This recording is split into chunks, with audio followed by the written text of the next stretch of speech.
Yes, good morning to me. All right. Okay, the date today, it's actually on Friday, the 17th of February, 2023. The time is 11:15 in the morning. Okay, I'm going to be doing this for me only. It's just to help me to do my studies. The module is Crime Risk Perspectives, CMY 2601.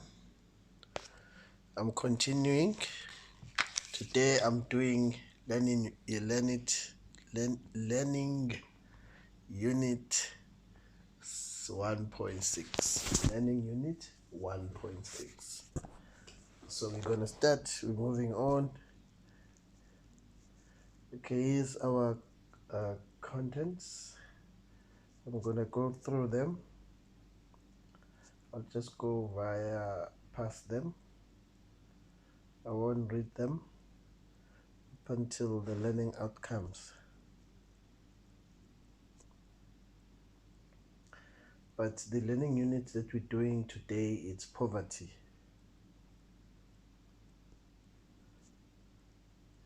It's all about poverty. Okay, let's go to the learning outcome.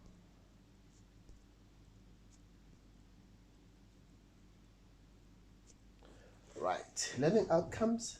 After completing this study unit, you should be able to define poverty, distinguish between absolute poverty and relative poverty, give an overview of urban and rural poverty, indicate the causes and consequences of poverty, explain the role of poverty in criminal behavior. Assessment methods. After completing the study unit, you should be able to answer diverse multiple choice and written paragraph style questions to demonstrate your understanding and knowledge of and insight into the study material. Glossary terms. Poverty, chronic poverty, transitory poverty, absolute poverty, relative poverty.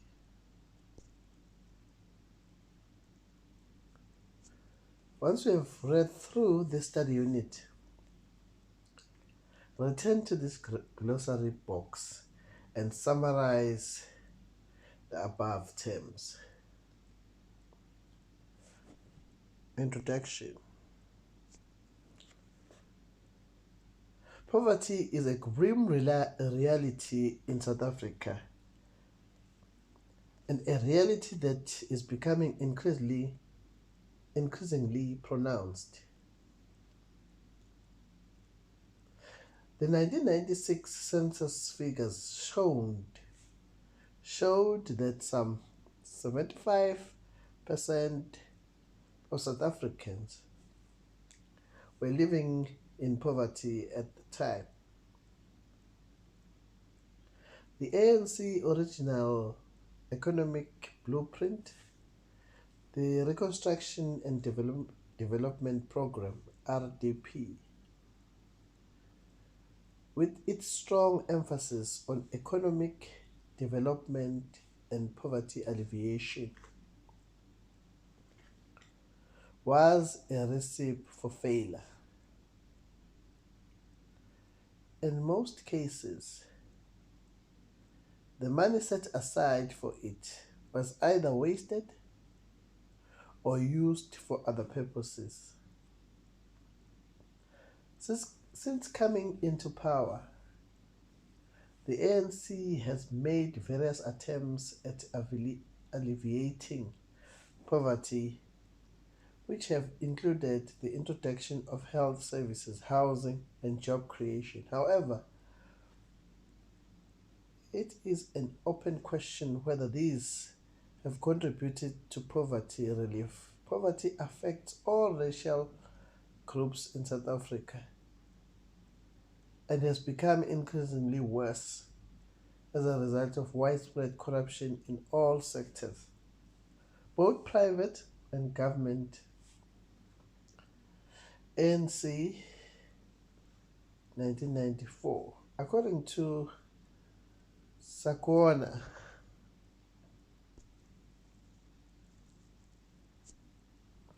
2000, page 1, the income of the poor have, generally speaking, increased over the last few years. For example, the minimum wage regulation set by government for domestic and farm workers has ensured that these employees are high income in many cases. Sakona also points out that the poverty gap between the rich and the poor still exists, and that the increase in earnings by the poor is still small than it is in the case of the rich. Syncrek 2013, page 47, is of the opinion that poverty should remain a priority for the South African government, and it is one of the major challenges that all administrations face. He identifies poverty as a direct legacy of apartheid policies of segregation and discrimination in South Africa. In his opinion, it is racially biased towards providing better services to the white minority than to historically disadvantaged black majority. This is because in most cases, the black majority was denied access and opportunities to accumulate capital. Syncrek 2013, page 32, emphasizes that the single most critical development challenge facing the post-apartheid South Africa is poverty. In his opinion, there is generally consensus that the majority of our citizens are poor. This implies that the majority of citizens have not yet benefited from the economic reforms despite the large number of programs that aim to reduce poverty.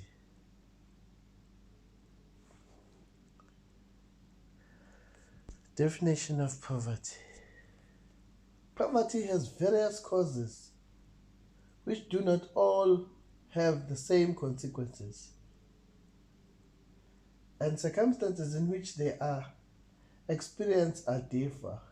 Duke 1994, page 221, sees poverty as either chronic or transitory. Chronic poverty refers to a condition in which poverty lasts for a long time and has no obvious prospect of relief.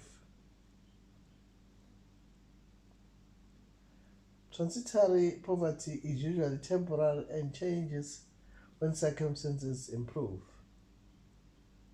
When defining poverty, we usually refer to poverty line, the bread line, or the subsistence level. Karen and Renzit, 1993, page 166. The concept of the poverty line was introduced in 1965 by the economist Molly Orzesky. Orzesky stated that if a person with a certain income and corresponding expenditure falls beneath this poverty line and subsistence level, he or she can be regarded as poor. Of course, there are differences of opinion as to what constitutes this line. MOP RDP 1995, page 7, according to Curran and Rizet in 1993, page 166, it is generally accepted that the limit is determined by 3 times the price of the minimal nutrition diet for a given number of people over a given time. Orsky based her poverty line on studies conducted in the 1950s, which showed that poor families at the time spent about a third of their income on food.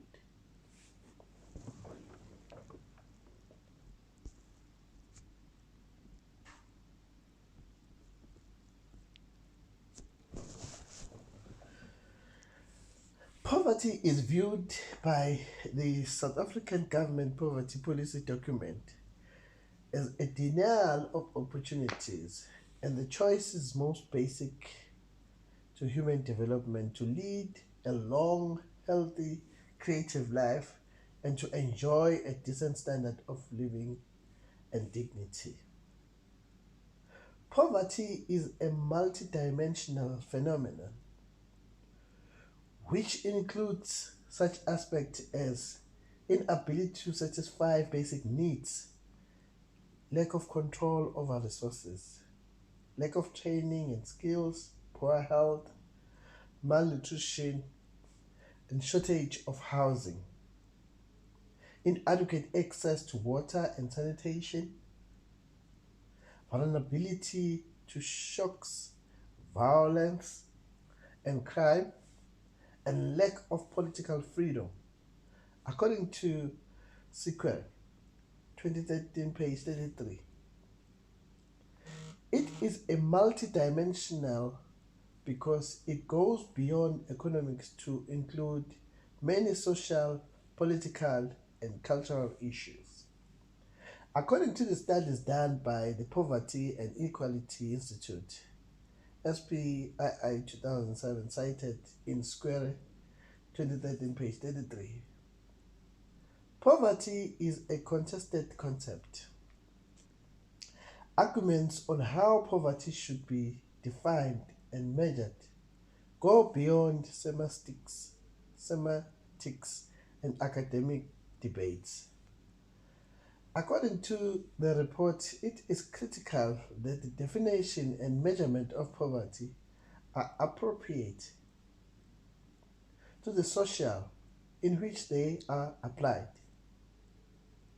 Poverty as a political issue relates to the way in which resources are allocated and distributed and reflects on the impact of policies of society.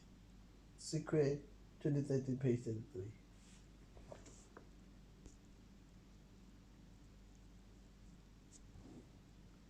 Many cited in Square, page 13, 33, describes poverty by utilizing 4 categories: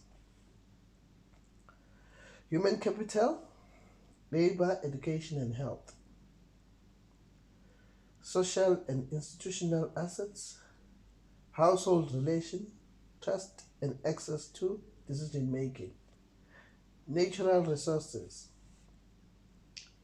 land, water, and common property; human-made assets, housing, production, infrastructure, and social infrastructure.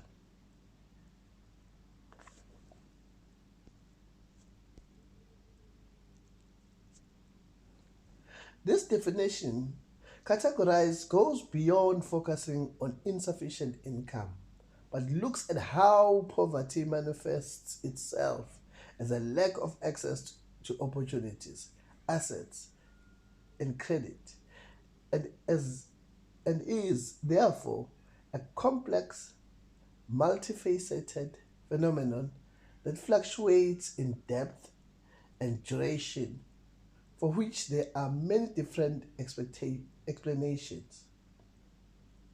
Two concepts which are also widely used are absolute poverty and relative poverty. We will discuss these next.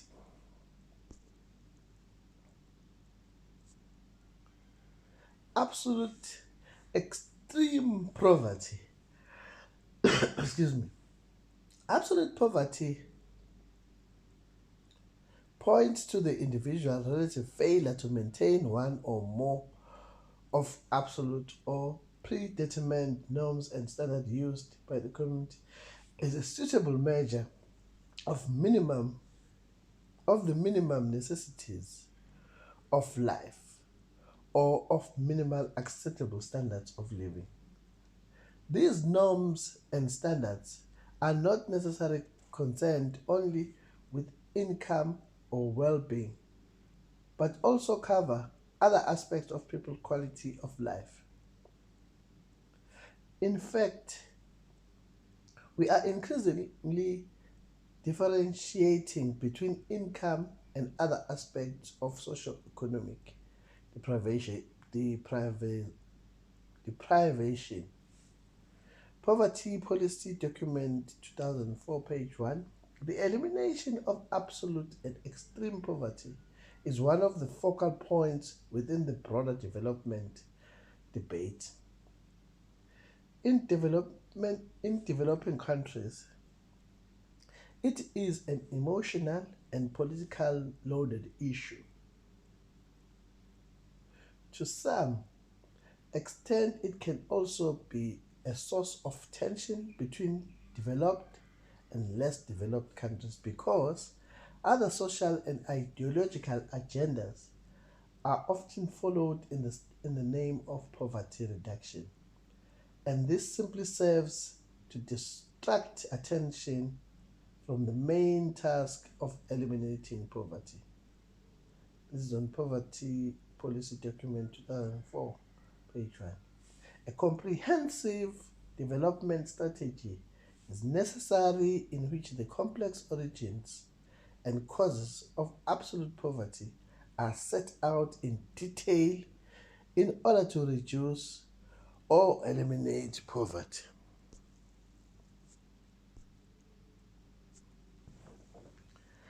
Relative poverty. Relative deprivation or inequality has nothing to do with the deprived status of some individuals compared with of other people in the community in which they function.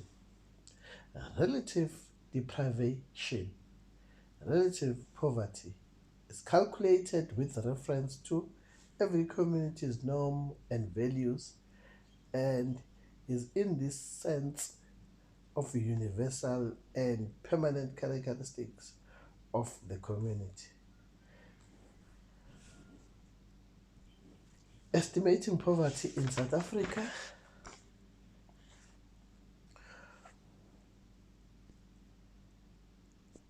Although various standards have been developed for the measurement of absolute poverty, they are criticized in principle and in practice. The standards are usually subjective, and it is questionable whether they actually provide accurate reflection of the minimum, considering that people survive under conditions which fall far short of these standards. Regardless of this, these standards do provide us with some assistance at the level of the first order approximate values to indicate individual and total absolute poverty in communities, lead objective efforts to eliminate the problem of absolute poverty.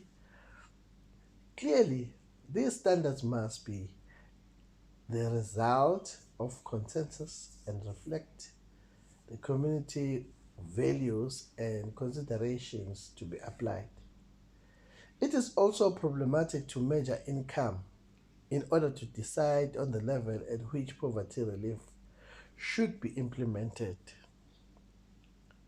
There are significant contradictions between income level and expenditure, especially at the lower income level. For this, for this reason, expenditure is regarded as a more reliable measure than income for determining economic well-being.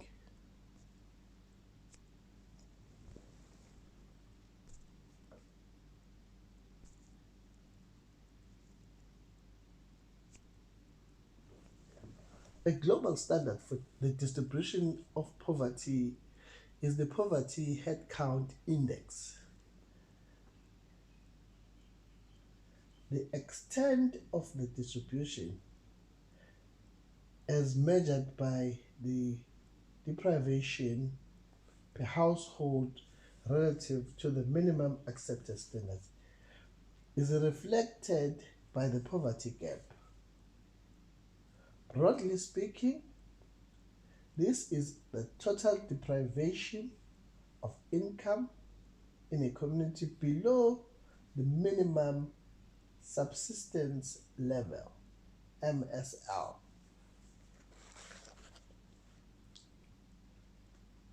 In a country like South Africa, our developing views of origins, causes, and manifestations of poverty compel us to make additional connections between economic opportunities, social advancement, and human rights. The measurement of progress in handling poverty in its broadest sense, therefore, demands an analysis of concrete, controllable measures and standards to ensure that deprivation and discrimination, both characterized features of South African recent past, are eliminated.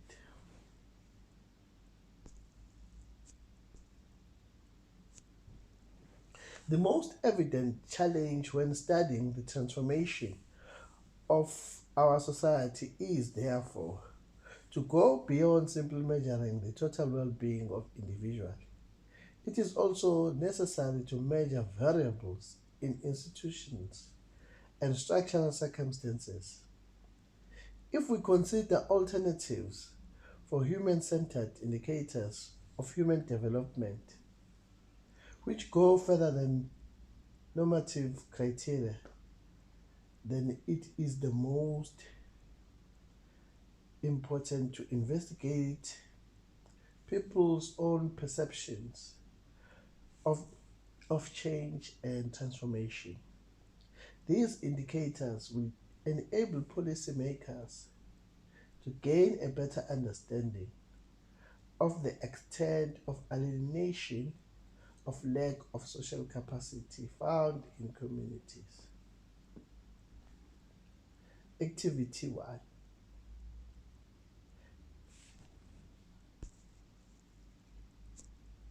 Having read through section 1.1.6, 1.1.6.1 and 1.6.2, how would you describe someone who is poor? Now, ask a relative or a friend the same question and write down their response. How do you how do your views compare? Feedback. Feedback will differ for each of you and the relative and the friend being interviewed. Comparison required is open to interpretation by you, the student.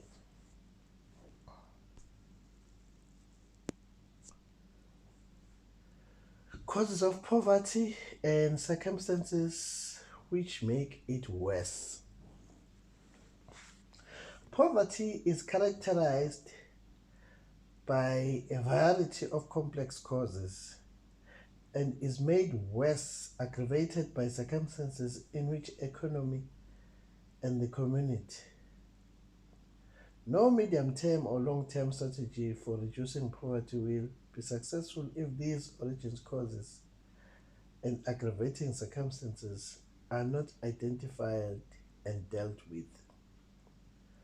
Although it might be the temptation to deal with only the symptoms of the problem by means of poverty relief measures or assistance, it is essential to trace and sort out the origins and the causes of the problem. Only then can progress be made in alleviating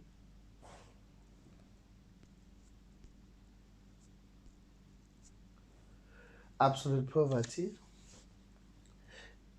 In the following sections, we will discuss immediate causes of poverty and the circumstances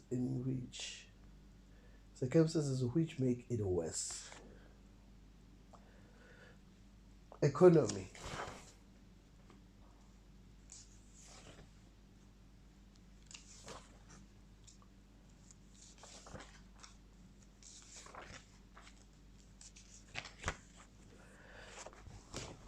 The view of the asset based on individual and communities poverty appears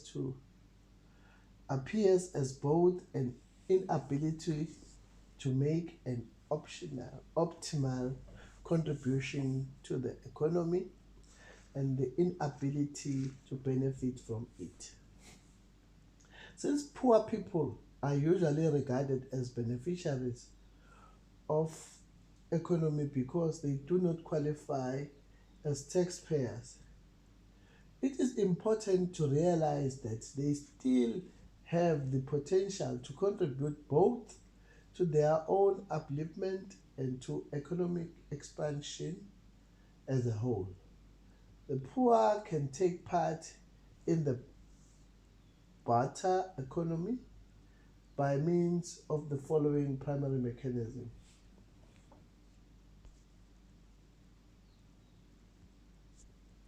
The labor market, micro and small enterprises, and the informal sectors of the economy. The most important mechanism by which the result of this participation find their way into the household are wages, salaries, payments, and work-based transfers. The marginal or subsistence sector provides a considerable income to those involved in it. According to the classical definition of employment, these people are not actually employed and their activities do not form part of the barter economy either. The marginal sector provides typical low uh, returns on goods, but it is an important means of survival for people in extreme poverty, especially the rural areas where subsistence farming is an essential, though not always a sufficient, source of food for the family.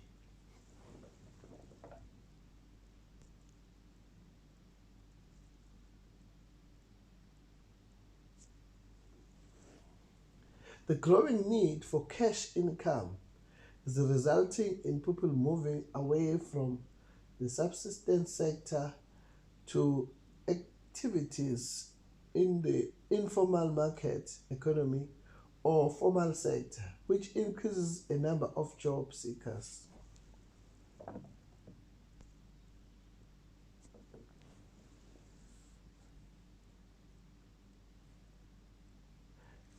International experience indicates that although positive economic growth is almost always accompanied by the reduction in income poverty and negative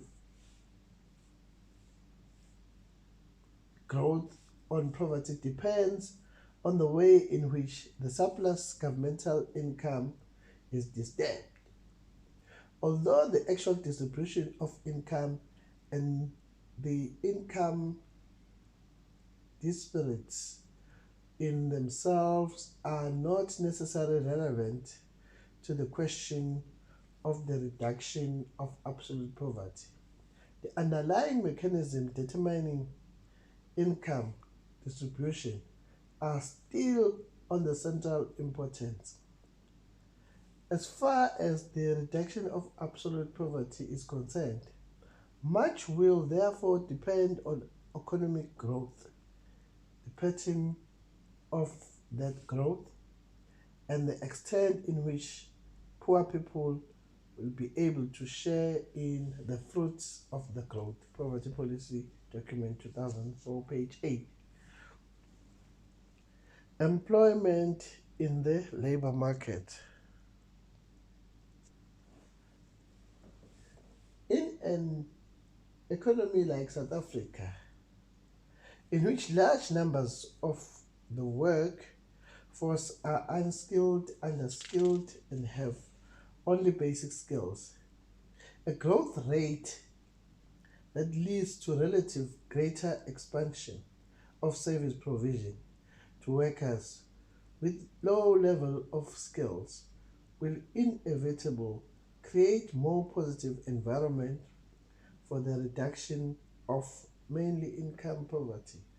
Although growth in agricultural and rural per capita GDP in countries with large population of the rural poor has a direct impact on poverty reduction. Growth by means of manufacturing reduces poverty directly by increasing the incomes of workers in the manufacturing sector, though it has little beneficial effect on poor people in general.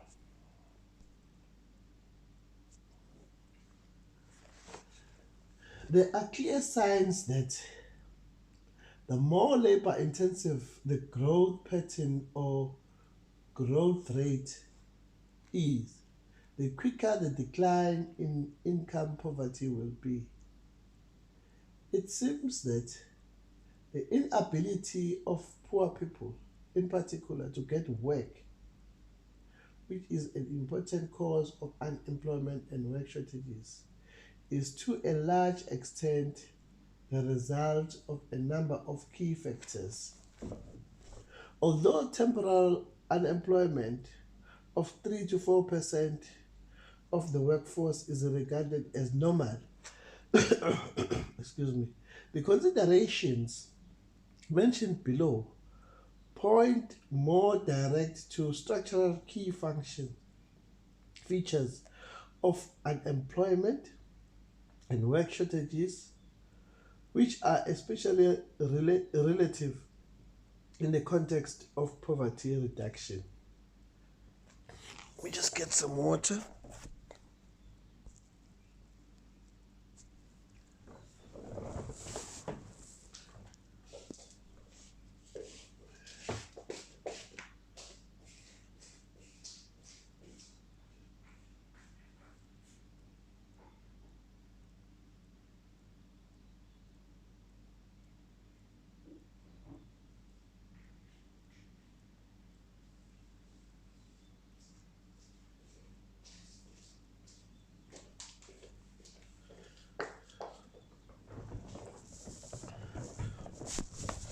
All right. 1. Insufficient work in total compared to the size of the population. This is a consequence of the following. Inadequate domestic and economic growth compared to the size and growth of actual domestic population, including immigration and foreign migrant workers. A growth rate which does not lead, in the first instance, to job creation. This is the scenario of It can be the the result of growth rate based mainly on sectors and activities with a relative low labor absorption rates. Technological consideration together with other factors which affect the choice of production methods. The effective cost of labor compared to those of capital intensive alternatives, as well as the complexities of the labor market and the administration and management of labor intensive production influence decisions about whether the labor intensive route should be followed.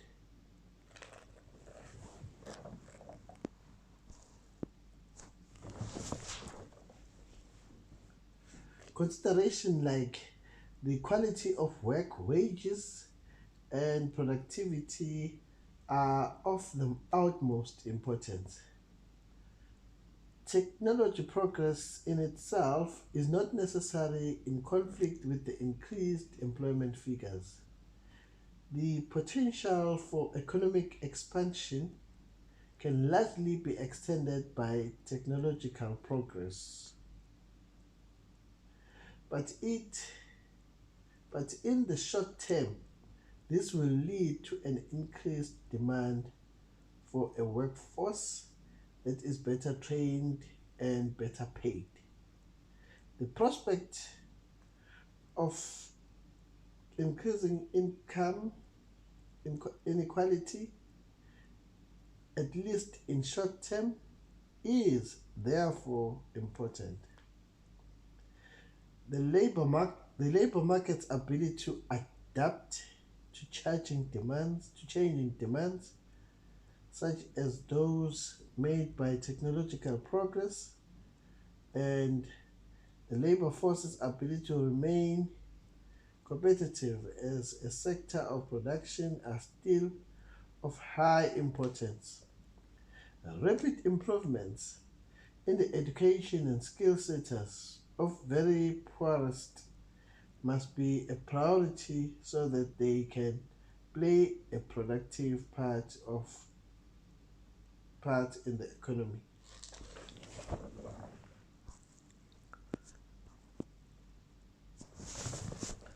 Large-scale adaptation and restructuring of enterprises structures and institutions in response to the regulatory and other requirements and to domestic and international economic circumstances. This introduces an element of instability and insecurity, which the poor finds difficult to cope with. Job reductions inevitable mean that old workers find difficulty in competing in the labor market or finding a new job. The injudicious use of redundancy packages lead to losses of both assets and incomes by people who are often not capable of saving their own situations. Poverty Policy Document 2004, page 9. 2.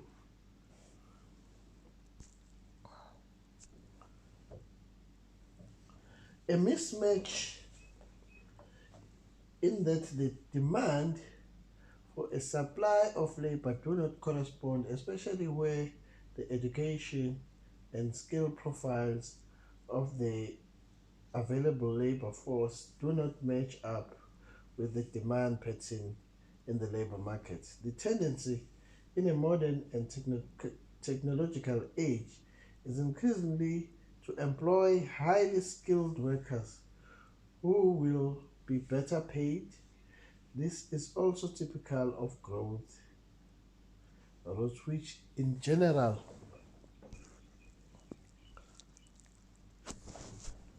are being followed by high technology secondary, e.g. manufacturing, and tertiary, tertiary service sectors. In the case of a rigid education and training system, which is incapable of adapting to changing requirements of labor markets, the results are that fewer and fewer workers can compete effectively in the labor market, unemployment and job scarcity increase, and the salary gaps between skilled and unskilled workers continue to widen.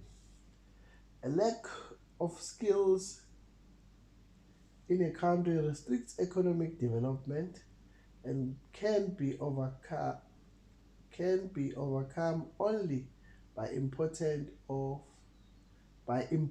of necessary skills. 3.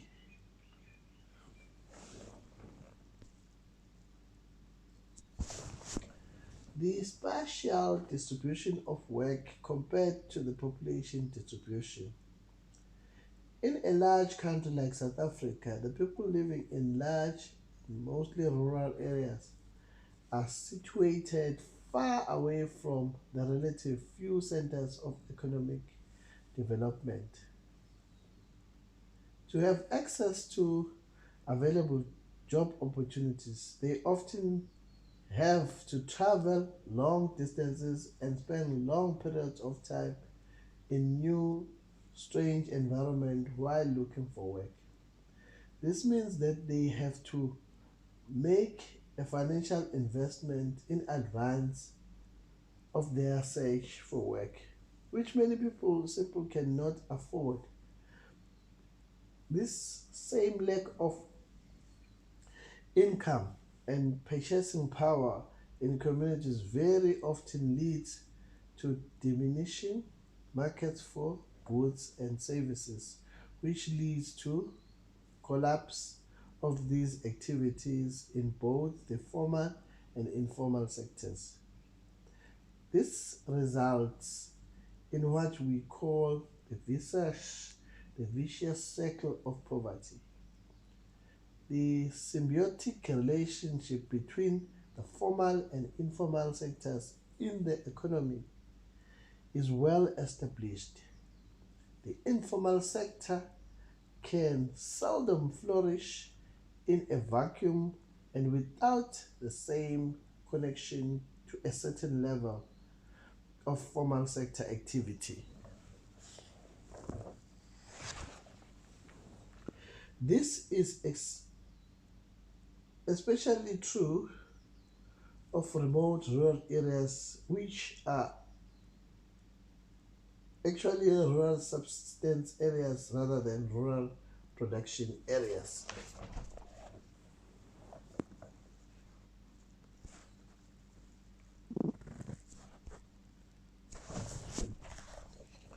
The result of the interaction between these factors in the rural areas in particular is a significant obstacle in the path of access to labor market. Cities and towns are viewed as expensive, dangerous places in which to survive, and many people who have the choice are compelled to return to subsistence activities in the rural areas where at least have the security of access to kind of traditional safety net.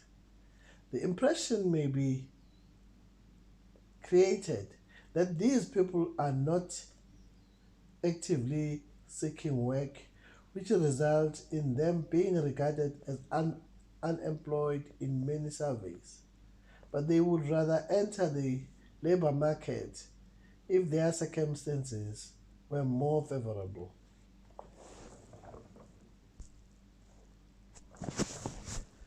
Seasonal work, which means that the labor force is without work for a large period of the year, leads in practice to job shortages. Seasonal work complicates people's choices because it often means that they cannot take permanent jobs.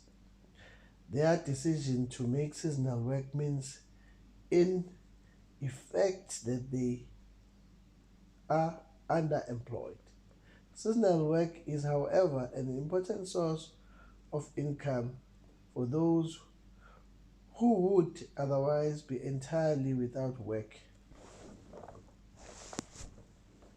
The structure and extent rural families and the nature of the survival strategies of the poor. Women will family Women with families in the rural areas find it more difficult to move away from families than men do. The only alternative often for the entire family to move, and the consequences of this place a relative heavy burden on the seeker. Can also read Trade Economics website. Activity 2.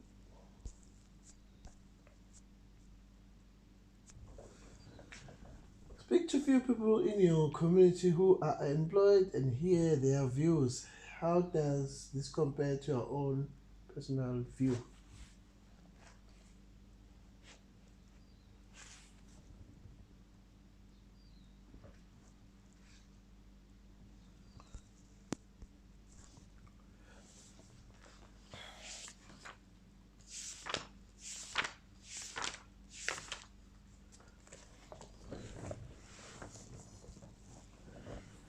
Okay, small and micro enterprises in the informal sector. According to the Poverty Policy Document 2004, the development of small, medium, and micro enterprises forms an important part of participatory economic growth, which creates work at a low cost, uses local resources more intensively, contributes to inequality by producing suitable goods and services which are generally affordable, promotes entrepreneurship because entrepreneurs learn by doing. Entrepreneurship is an ability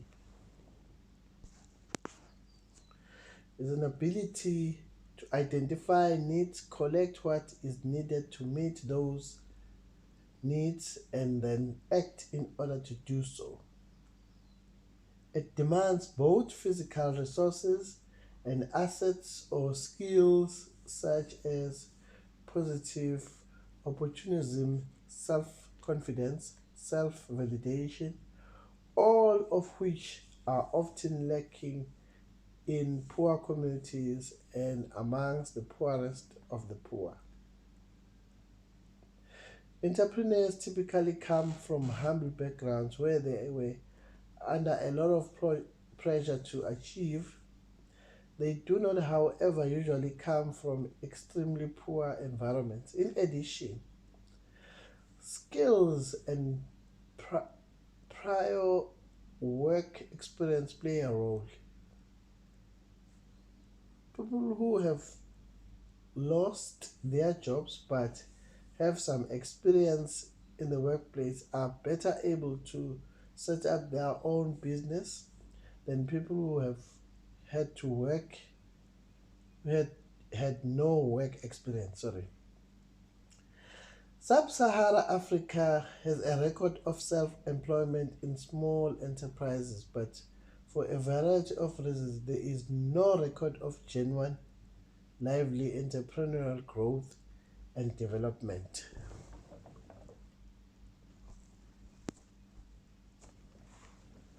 Cultural and personal factors play a role to the extent that in their communities and contexts. Independence and self interest are moved to the background as a result of conflict realities. Social balance and equality between groups are often greater priorities than individual achievement. The boundaries between the collective and individual preferences are often unclear. The rituals which control economic transactions are often seen as more important than the business principles which govern them. Patronage is often preferred to a contract for organizing a relationship. It is significant that small business flourish in the market economies where government allow the markets considerable freedom to the extent that they have minimalist approach to strategies for promoting entrepreneurship. The restrictions on small business development, which have the greatest effect on the poorest of the poor and serve as obstacles to the development of significant self employment in and through poor communities, include the cost of doing business and unfavorable market conditions, people's fear of what they expect to encounter from taxation and various other kinds of regulations, lack of finance, and the demand for additional security when applying for loans.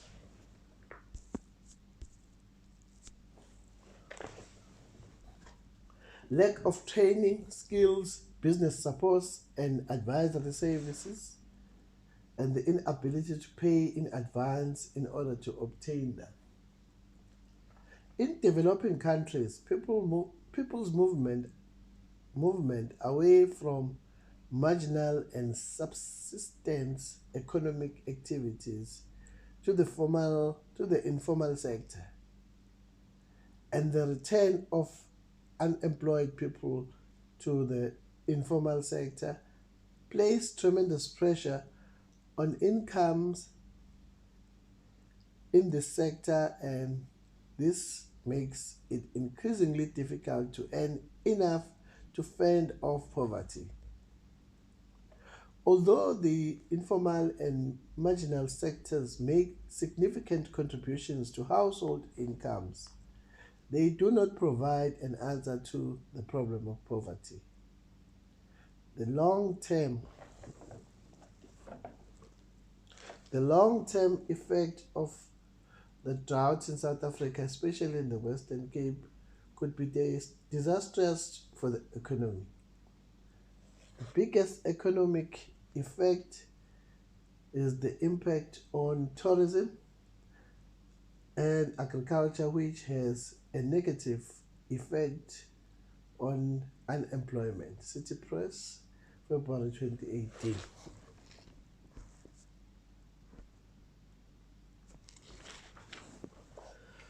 Globalization and competition. Globalization has a potential to relieve income poverty to the extent that it opens markets and enlarges the sphere of economic activities. Theoretically, it will bring about an increase in labor intensive production in the longer term in countries that have a competitive advantage in the labor market. The inclusion of number of workers from the Far East and Southeast Asia has added a considerable dimension to integration in the world economy in the past decade. These workers are just about at the bottom of the international wage spectrum, but they are supported by a functional, established production system. In the middle of the wage spectrum are the relatively more skilled workers from Eastern Europe and Central Asia. This pays no attention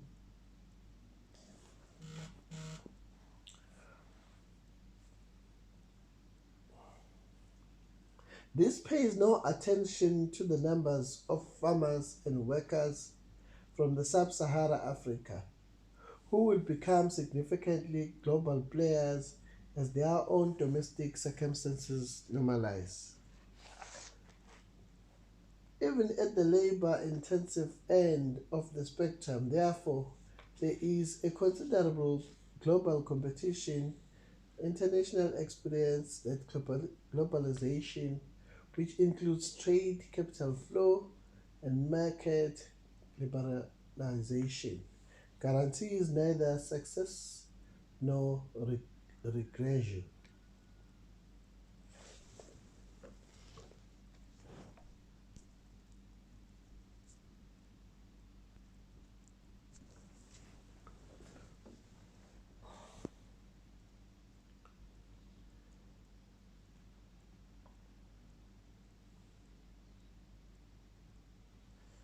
Okay,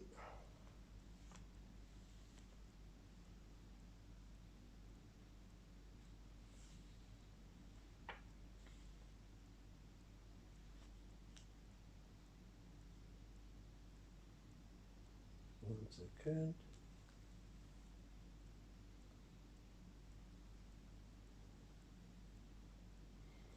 It's unavoidable consequences cease to be increasing unemployment in certain sectors, excuse me, especially in the short term. This is particularly true of a country like South Africa, which is emerging from the siege of economy, which most economic sectors have enjoyed a measure of protection from international competition.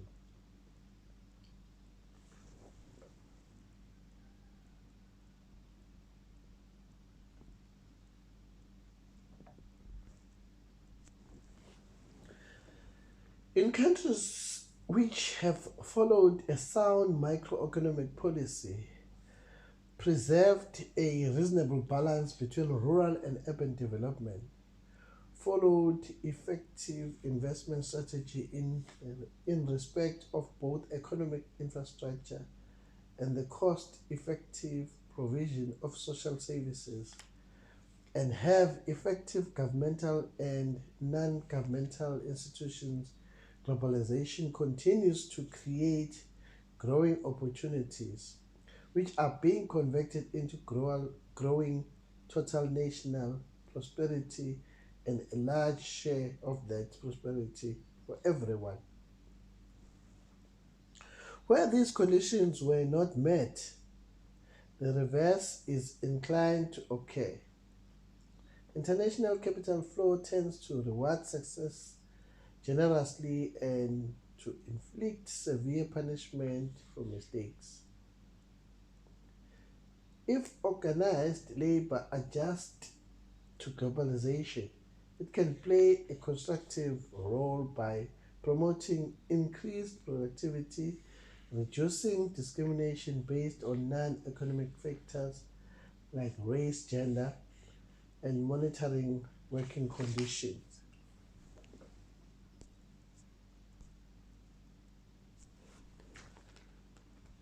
Inflation. Rising prices have a serious impact on the poor and on those who have a modest fixed income, like the elderly and people with disabilities. Inflation can potentially worsen the situation of the poor. This is aggravated by the fact that adjustments to statutory pension and allowances usually do not keep pace with the core inflation, which reflects the rising cost of living. The inflation rate is based on the South African Consumer Price Index, CPIX.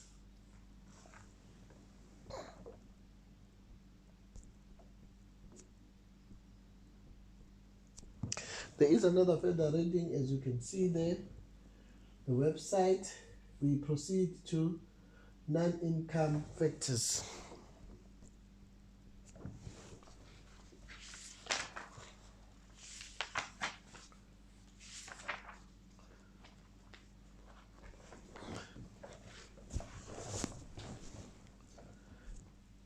Non-income factors. The immediate cause of non-income poverty is inadequate access to shelter, food, basic services, healthcare, and safety. The current lack of access to education and training is not an immediate cause of poverty. It does, however, promote poverty in the future to the extent that future generations will be denied the means to improve themselves. This inadequate access is a result of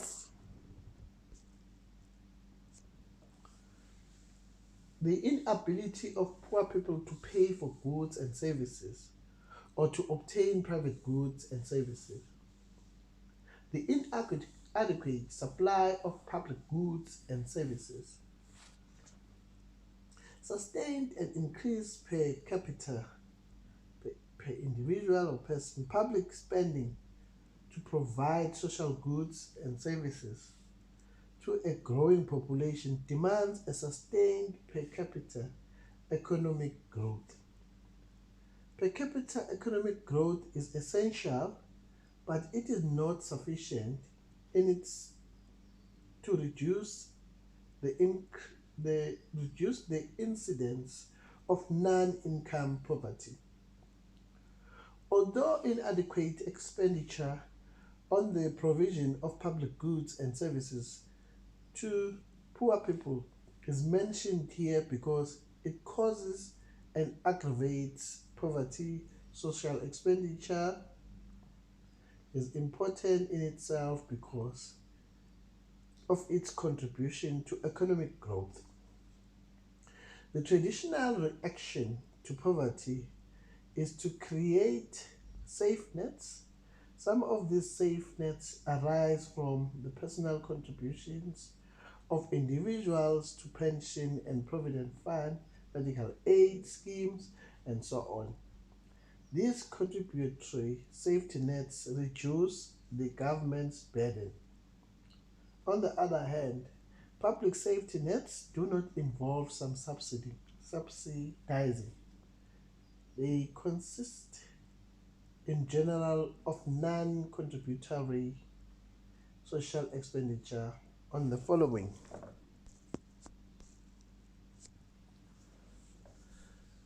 conduct payments including various kinds of social and family allowance such as pension, disability grants, unemployment assistance, and poverty relief, the transfer of goods, which involves making available commodities such as food or services such as healthcare and education.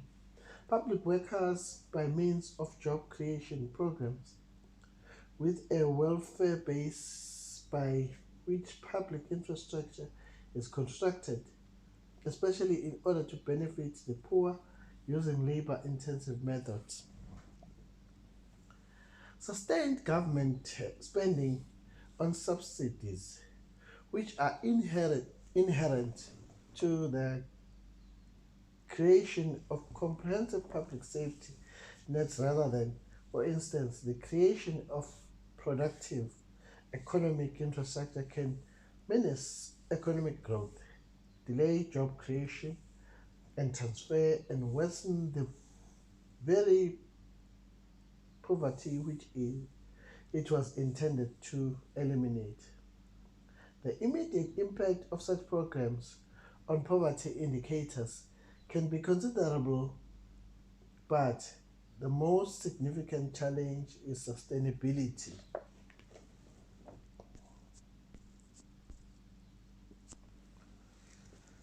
The overall medium term to long term impact of this spending on subsidies, on economic growth and job creation, and therefore a total poverty should hence be carefully considered, especially if it is to be financed by direct taxation on business and indirect taxation on essential consumer goods. Optimal and sustainable levels of total social spending in relation to the microeconomic growth must be established against the background of a microeconomic model of the economy rather than on the basis of uncoordinated social policy. If programs of social transfer are included, the positive direct microeconomic result must be improved by means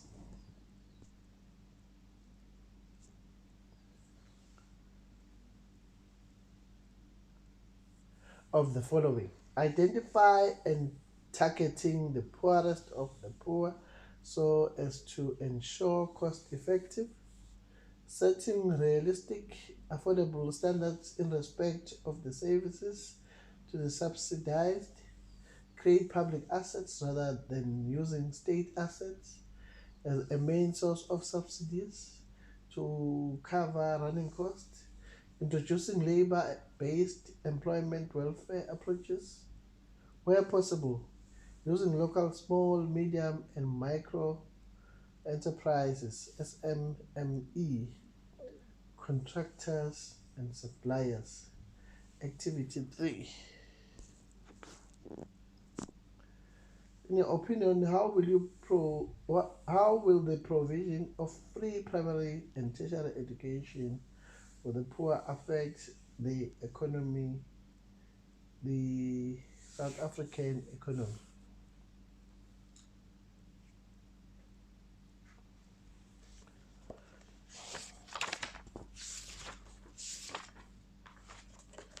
Let's go.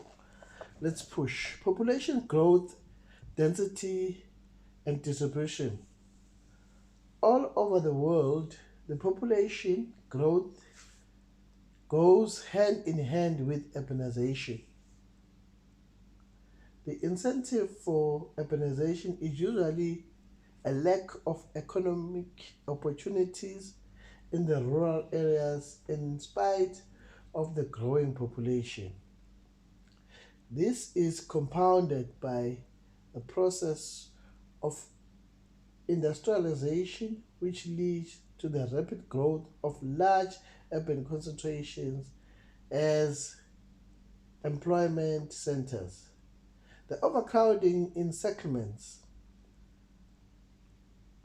as a result of urbanization causes unique problems for the government, especially when it comes to the provisions of urban housing or other essential services.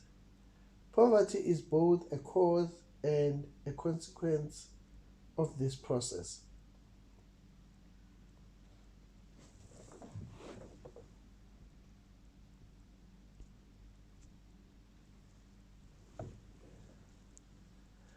For comparative statistics, visit the stats, as you can see there, the stats website for most recent figures on population and poverty distribution.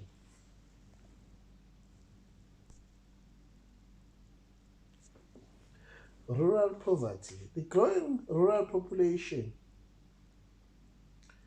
and the reduction of both carrying capacity of the land and natural resources are not unique in South Africa. Rapid population growth has given rise to the following immediate causes of extreme rural poverty: lack of land for subsistence farming and development, low level of productivity, and outdated technology, deterioration of the environment to the extent that its ability to support the community is seriously endangered. There are few education facilities and there is less access to services such as water, electricity, and production resources, migration, especially the economically active men as they migrate to the cities to seek employment. and the future disrupts of the family and local producer economy and economical active women also start migrating.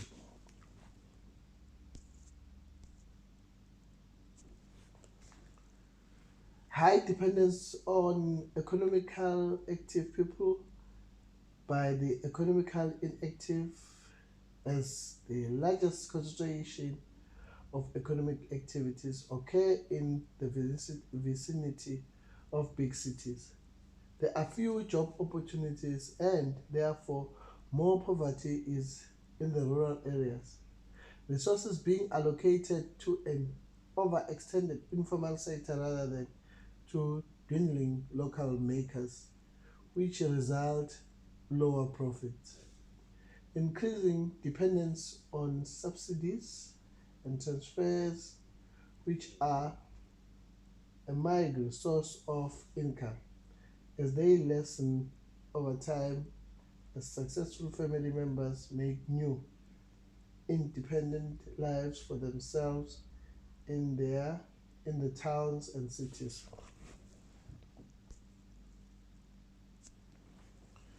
Urban poverty.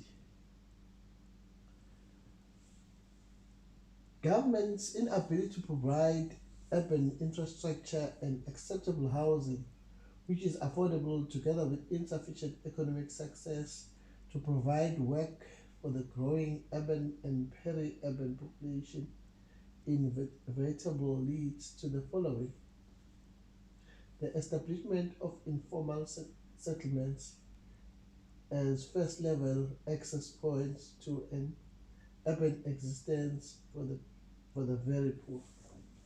The population density often prevents the application of traditional rural survival strategies for households such as subsistence garden and the keeping of animal, and the residents are under pressure to turn to other strategies in order to survive.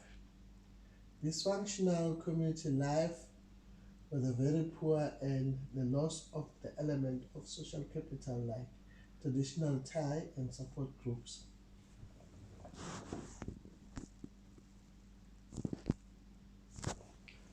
Paradoxically, the provision of urban safety nets can lead to an overwhelming influx of urbanization people, although there is not enough work or sustainable opportunities for self-employment. Activity 4. What are the potential implications for people who are streaming to the cities in search of better opportunities? What are the potential implications for the people who remain behind in rural areas? Feedback refer to these sections 1.6.3.2 and 1.6.3.7 as a guideline. We move to regulation of the environment. Let me get some water.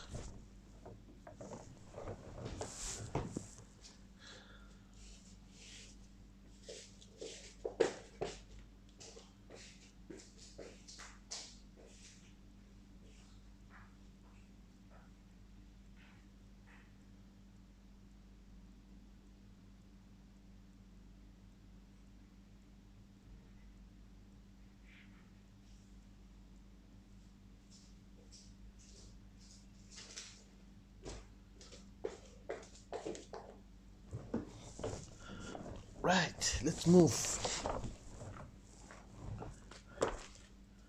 Regulations of the environment. The regulation of the environment can be central to the creation and exacerbation of poverty as a result of the following: the ability of markets to clear themselves, There are classic examples of minimum wage intervention in labor markets, which in practice had little effect other than to ensure that the person who did have work were better paid. However, they also created unemployment and resulted in a lower total net income for the labor force as a whole. Consider also the effects of minimum wage system on the agricultural and other sectors. Setting unrealistic, unaffordable standards for housing, services, business, and other areas which go beyond the protection of physical health and safety of individuals as well as the public interest. Unjustifiable regulations and interference in people's personal decision making, which are not necessary to safeguard the public interests.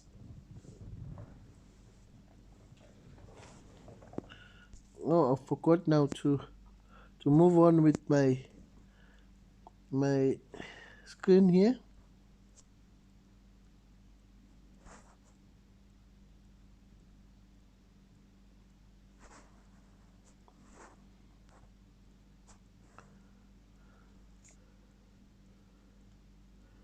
Un- Unjustifiable regulations and interference on people's personal decision,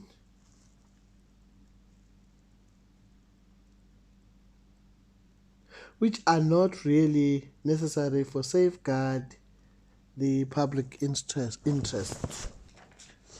The regulatory framework could introduce inefficient into the economy, which could have a negative effect on poor people's circumstances by unnecessary complicating survival strategies, providing opportunities for bureaucratical corruption and inefficient to the detriment of the poor, who often do not have enough clout to support a fair and reasonable case. Wasting resources and diverting funds which could be better utilized in the struggle against poverty and promoting economic growth. Crime and corruption, inefficiency. Crime is both a cause and a consequence of poverty. Corruption and inefficiency make poverty worse by diverting resources meant for the poor away from their original destination or by wasting them. As far as corruption in both public, administrative, and public sector is concerned, poor people do not have the resources or the connections to make corruption officials focus on their problems. Poor people are especially vulnerable as a result of the insecure survival circumstances in which they often find themselves. Violence and physical safety, extremely poverty, extreme poverty is associated with the erosion of social solidarity and cohesion, that is, of the social capital. Poor people are defenseless and lack a voice. They are therefore often targets of violence and various forms of extortion. The physical and social circumstances in which the poorest of the poor have to survive worsen their poverty.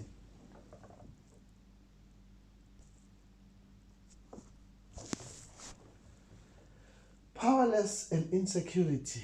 The powerlessness and insecurity experienced by poor people are as a result of the attitudes and approaches of the people are who try to marginalize to the problems of poverty. Poor people are not actually excluded from the society, but they are precluded from contributing to and to benefit from the general welfare of the community. According to some perceptions and approaches, poor people play the social role of needy beneficiaries and lifelong dependents, as if they are part of the problem and cannot be part of the solution within an inclusive approach. This perception worsens their sense of doubt and insecurity. HIV and AIDS and poverty, war and disruption worsen the circumstances of poor people and often speed up the process of improvement of people who would otherwise be able to use marginally viable survival strategies. Diseases and natural disasters also result in disruptions which can have both short and long term implications for poverty as a result of their effect on the various economic mechanisms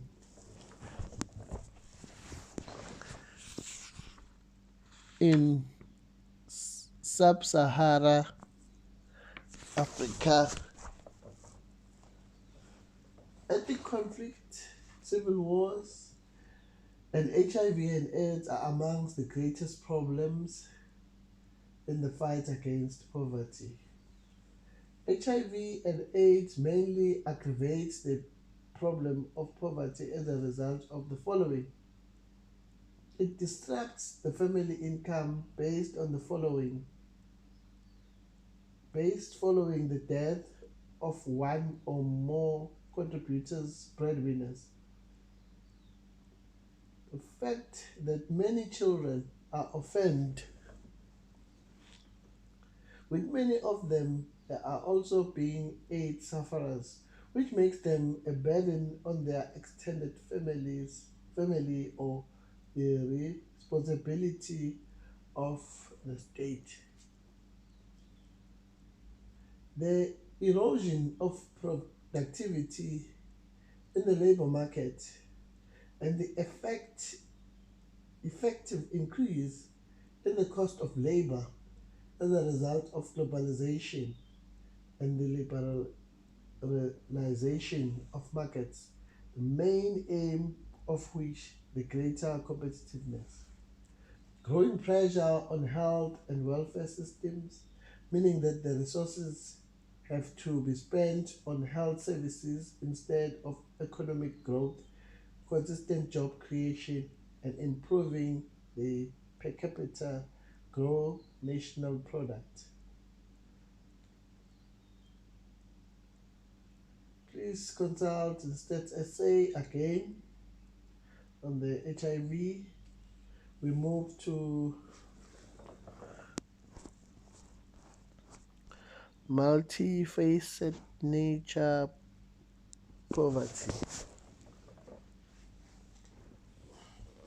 Research such as Malefane 2004, Maluleke 2007, and Ndikaye view poverty as a complex and multifaceted phenomenon for which there are no single definition. According to these researchers, poverty assumes different characteristics across time and place. Thus, it is context dependent. The different facets of poverty are discussed below.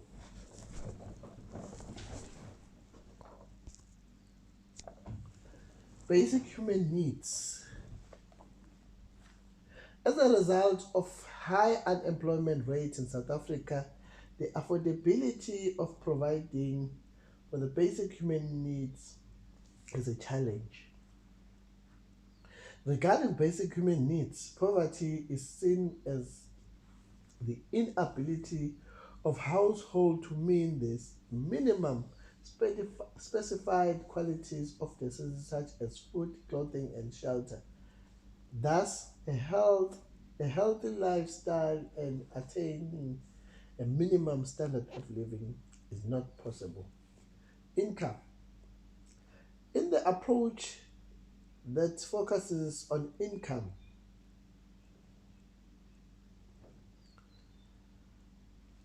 the poor are unable to secure steady income because of their inability to access employment opportunities, a condition that leaves them powerless.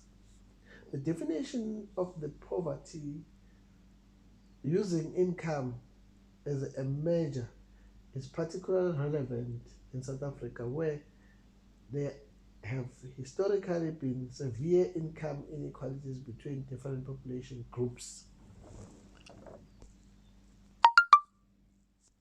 Living conditions. Most of the poor live in undesirable, unbearable conditions that are characterized by the underdevelopment of infrastructure services such as communication, power, transportation, water provision, sanitation, that are crucial to both the quality of living of households and the nation's economic production. Healthy living conditions reduce mortality and morbidity and save time and resources for production tasks.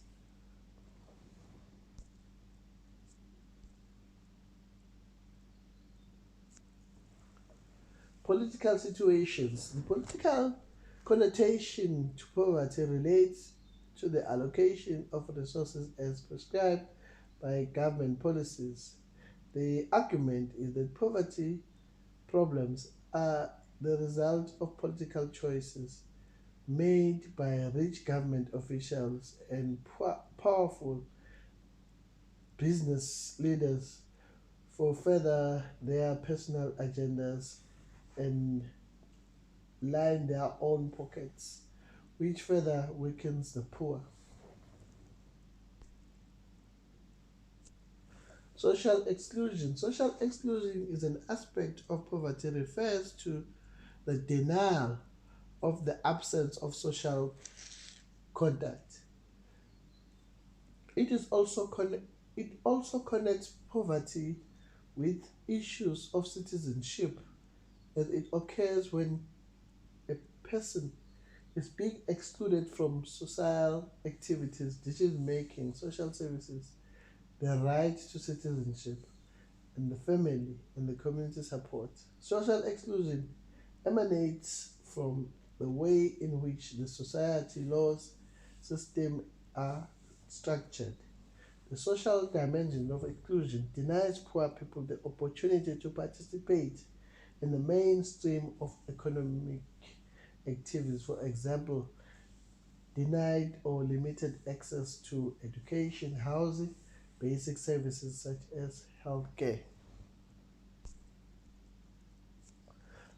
Vulnerability. Vulnerability refers to the lack of secure access to essential commodities, services, and other basic necessities, which is essential for an acceptable life, e.g., physical safety of a person.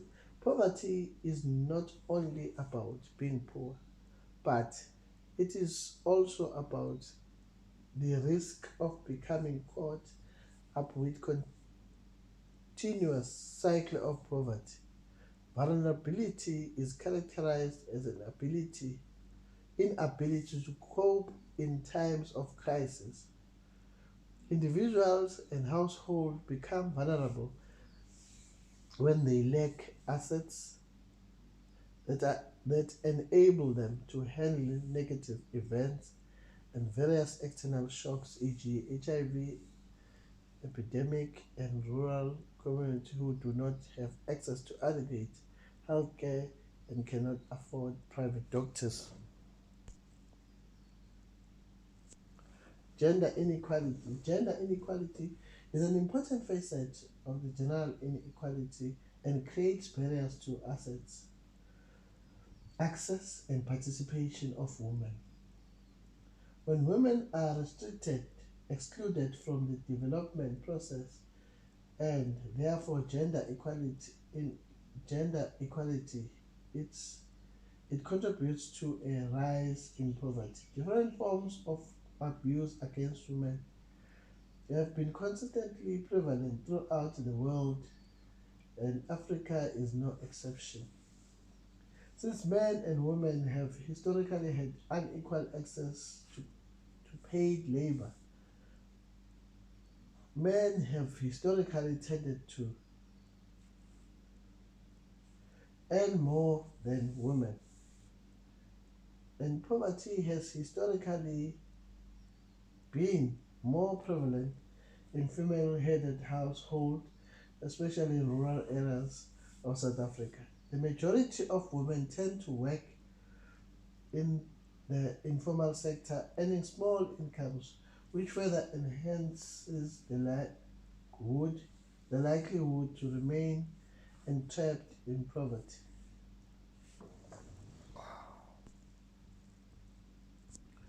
Geographic and demographics.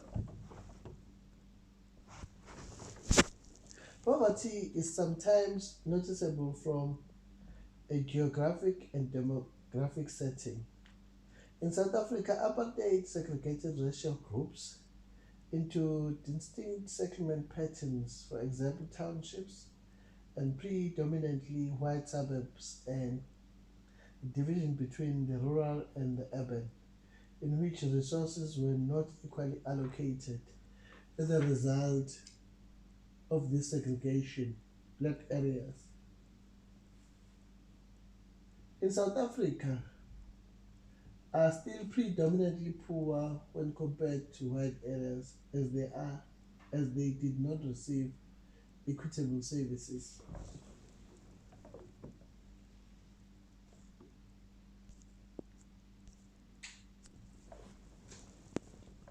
Crime and violence. Poor people are more at risk being victims of crime. Crime and violence are forms of hardships experienced disproportionately by poor, especially in South Africa, where the rate of crime and violence is high. Poverty, unemployment, and marginalization of women increase the risk of violence against women and children, who are often trapped in abusive relationships due to dependence on their partners for food, shelter, and money. Social problems in South Africa are closely linked to crime, as the crime rate is in many societies is measured against poverty level and state of development in a country. Often the crime and violence problems of the country are compounded by a high rate of unemployment, overcrowding, and poor provision of municipal services. E.g., South Africa, there is a lack of municipal policing services and street lighting in many areas, not to mention the risorry sewage and affluent treatment by many, if not most, municipalities. All these are a direct contravention of government's Matupele Protocol. The Matupele principle of consultation states that citizens should be consulted about the level and the quality of public services they receive, and also given a choice about the service offered whenever possible. Conclusion. In this unit, We have looked at the aspects regarding poverty and how it affects and ultimately put at risk the poor and vulnerable members of society. The risk is further extended to the effect unemployment and poverty has on the economy of South Africa. One of the worst mistakes would be to regard all poor people as homogeneous group. Nothing is further from the truth. What it 1994 page 1532. Poverty is characterized by a wider variety of causes. Rural and urban poverty differ, and so too of two the consequences of poverty. Bada et al. 1993 page 9 have a good explanation of poverty. Poverty means powerless to negotiate and bargain or prevent deception. If trade unions, which have a lot of power, take part in their demonstrations, they do so for the sake of working classes. Poor people are usually unemployed, and often as a result of this, they do not have a voice.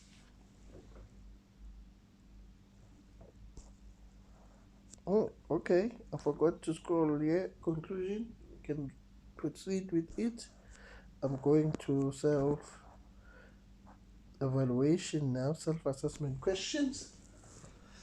We just go through them quickly. South Africa is regarded by many as a third world country, which one of the following option represents typical features associated with the state.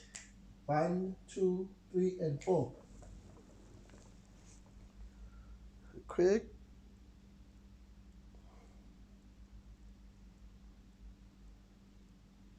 Question 2.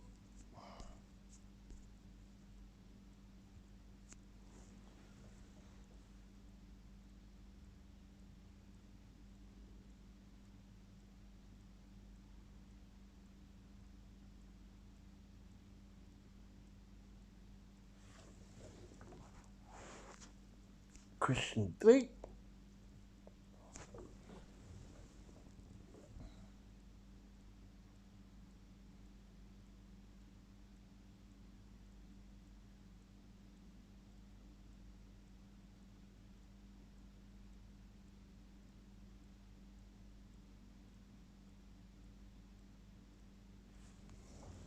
Question 4.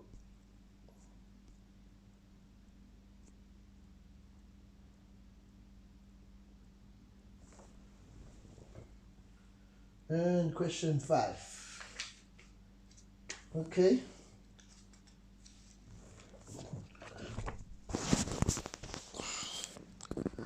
Well done. We are done with this module.